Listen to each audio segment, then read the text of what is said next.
Bonjour à tous, heureux de vous retrouver pour le 4e épisode de l'émission Le Débrief. Vous connaissez le concept, une thématique, 2 invités, Wilfried, Blandine, Merafina. Comme on a fêté les 10 ans ce week-end, forcément, c'était obligé que ce soit vous qui soyez à mes côtés. Et je vous remercie parce que c'était un week-end ultra intense, mais Blandine, on a vraiment bien fêté ces 10 ans. Oui, on a bien fêté les 10 ans. On a cherché à marquer en fait les esprits de tout à chacun. Et apparemment, c'est réussi. Tout le monde a apprécié. Un feu d'artifice, des danseuses, des jeux. Le Castellet, à chaque fois, tu nous prépares quelque chose, mais là, tu as voulu vraiment faire plaisir. En fait, c'est ça, la Lamera, c'est faire plaisir à ses pilotes depuis 10 ans. Écoute, oui, c'est forcément faire plaisir à ses pilotes, mais moi, je voulais profiter de ce débrief pour féliciter Blandine, parce qu'elle a fait vraiment un travail titanesque avec ses équipes pour pouvoir faire justement un super événement hier soir que tout le monde a apprécié. Parce que comme tu l'as dit, ce qu'on veut, nous, c'est faire plaisir. On veut que nos clients ils prennent du plaisir quand ils sont dans la voiture, mais aussi quand ils sont à l'extérieur de la voiture.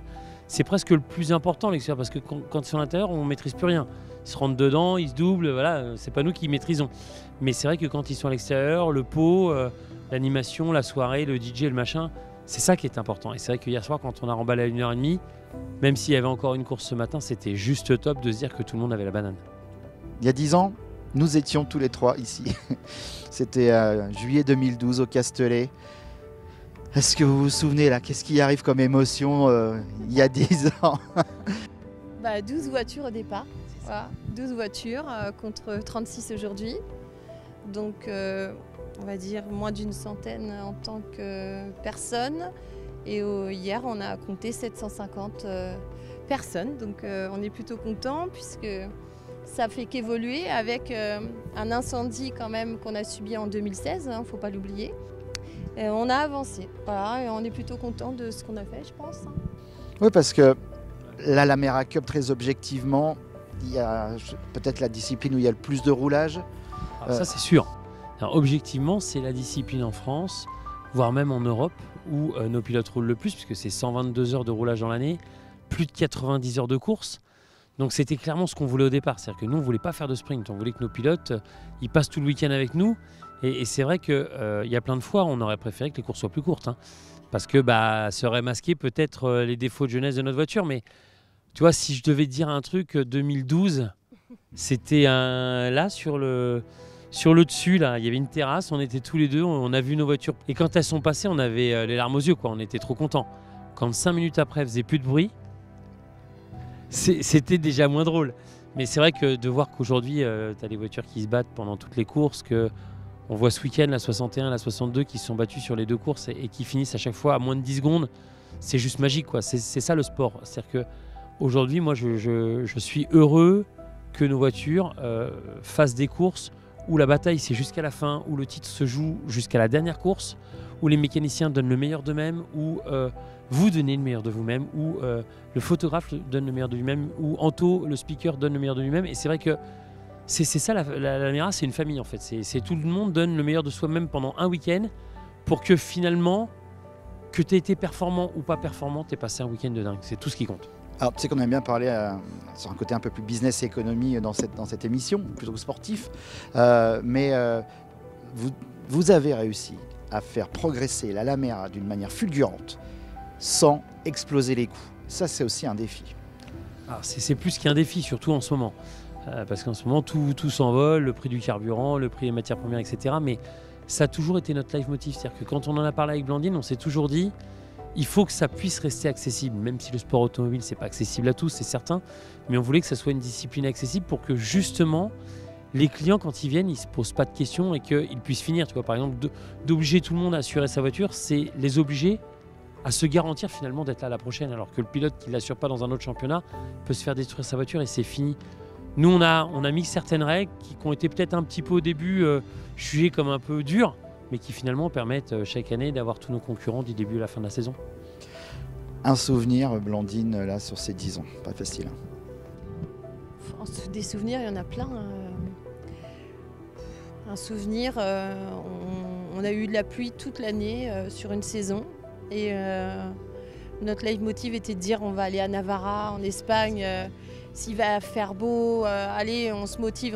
Et on est arrivé et il y a eu une alerte rouge. Le préfet en fait de la ville a voulu arrêter la course tellement il pleuvait, c'était horrible.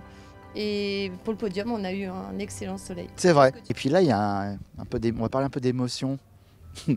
Parce que là, maintenant, il y a ton mari, tes enfants qui roulent, c'est ça. qui font des podiums, qui sont en train de plier le championnat. Pour ça, c'est un autre débat.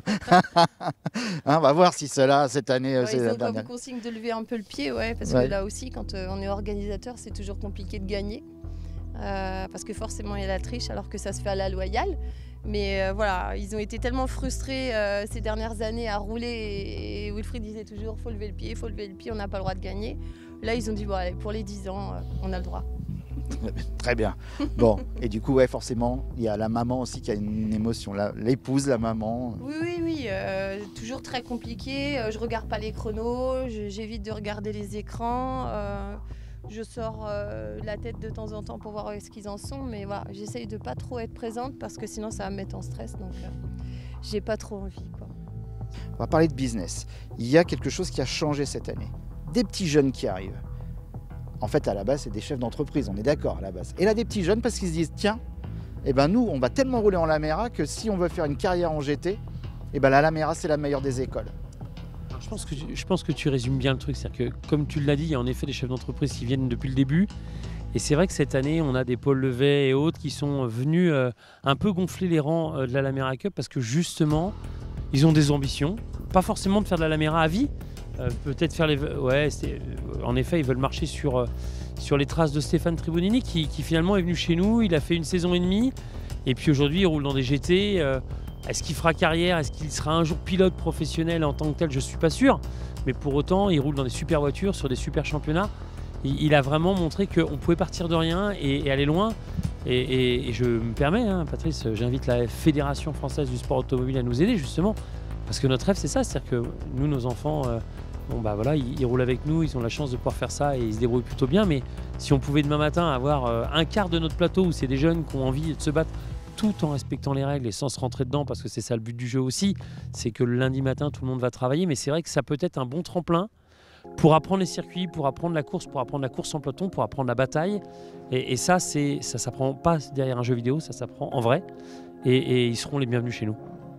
Et effectivement, on parle de chef d'entreprise. Il y a quelque chose... Alors, ça se passe sur la piste et ça se passe en dehors. Il y a du business qui est en train de se créer de plus en plus entre des chefs d'entreprise parce que grâce à vous, le petit pot, les petites soirées, ça discute. Et là aussi, on a la Lamera, c'est un tout en un, quoi. On peut aussi faire du business. Ah oui, c'est obligatoire de faire du business. C'est-à-dire qu'aujourd'hui, pour faire tout ça, pour venir rouler, etc., beaucoup de gens investissent beaucoup. Et ça nous semblait normal qu'ils puissent échanger leurs coordonnées pour justement profiter de ce lieu, se dire on se donne juste une carte de visite et puis lundi matin on s'appelle et on essaie de faire un truc ensemble. Et je pense que Blandine l'a très bien mis en place quand elle a pris la décision de dire on fait un pôle le samedi. Ça me semblait pas évident, je me suis dit putain on est dans l'environnement de la course, est-ce que ça va marcher? Et finalement ça a pris tout seul parce que en effet ils se racontent leurs courses mais ils se racontent aussi leurs activités professionnelles et c'est là qu'on se dit finalement pourquoi pas faire bosser Hervé Tremblay plutôt qu'aller faire bosser un transporteur que je connais pas alors que tous les week-ends je passe des week-ends sympas avec lui. Moi je suis d'accord, aujourd'hui on a vu des gens se lier d'amitié. Voilà, on a eu Scania, Éric Darnay qui aujourd'hui a eu aussi et s'est retrouvé sur le paddock à discuter et s'échanger un verre et avoir des clients supplémentaires. Voilà, ça c'est un échantillon et c'est vrai qu'aujourd'hui on va officialiser ça un peu plus au mois de septembre en faisant un club business Lamera pour que les gens sachent plus en détail l'activité de tout à chacun. J'en ai une dernière. Bon, dans 10 ans, vous vous voyez où par rapport à la Lamera? Je vais laisser répondre Wilfried. Dans 10 ans, on sera là. On sera là parce que c'est une passion qu'on partage maintenant avec tous nos enfants, parce que notre grand était là, notre petit nous suit depuis le début. À ses 15 jours, il était déjà dans un camion de course, donc je ne peux pas imaginer qu'on ne soit pas là dans 10 ans. Écoute, on va se donner rendez-vous comme le dit le chanteur et puis on verra bien si on est là, mais on va faire le maximum pour être là avec encore de nouvelles choses, de nouveaux clients, des nouvelles voitures, mais surtout le même état d'esprit, le plaisir et la famille. C'est ça le plus important. Merci jeunes gens pour cette longue émission spéciale de CLR Mera, et donc peut-être que dans 10 ans ce sera mon fils qui présentera le débrief.